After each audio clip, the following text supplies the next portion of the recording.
Les 6 derniers mois, ils ont été riches. Ce qui est sûr, c'est que pour faire un bateau comme ça en 6 mois, puisque c'est à peu près le délai qu'on aura mis, faut une sacrée bonne volonté de toutes les parties prenantes, que ce soit le chantier, que ce soit les architectes, les bureaux d'études, l'équipe autour de moi, les sous-traitants, tout le monde a bien joué le jeu, au-delà même de ce qu'on pouvait imaginer.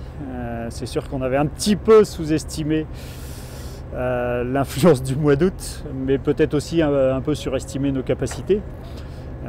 Moyennant quoi on fait quand même le bateau assez rapidement.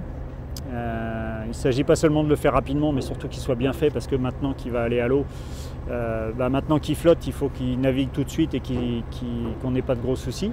On aura un petit peu de mise au point, mais ça c'est normal.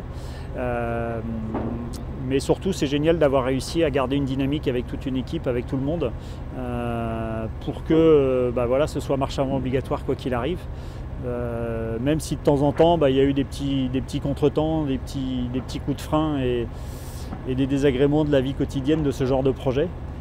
N'empêche que tout le monde est resté concentré sur un objectif qui est d'être à l'eau le plus vite possible avec du boulot bien fait, mais aussi d'être à Saint-Malo dans à peine un mois maintenant, puisque c'est l'objectif, avec un bateau qui soit performant, fiabilisé, solide, que je connaisse.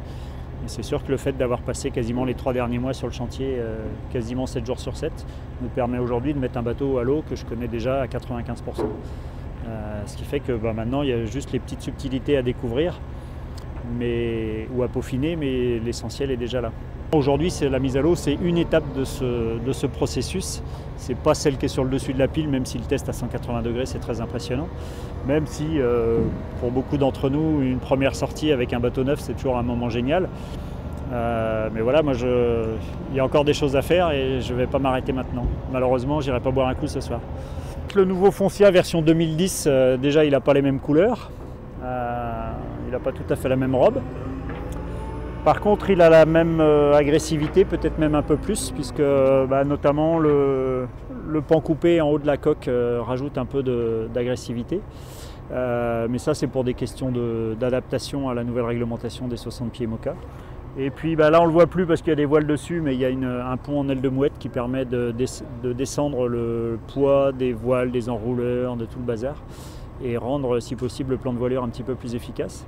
Il y a 8 ans, on récupérait à bord de Géant un mât neuf à peu près à cette époque.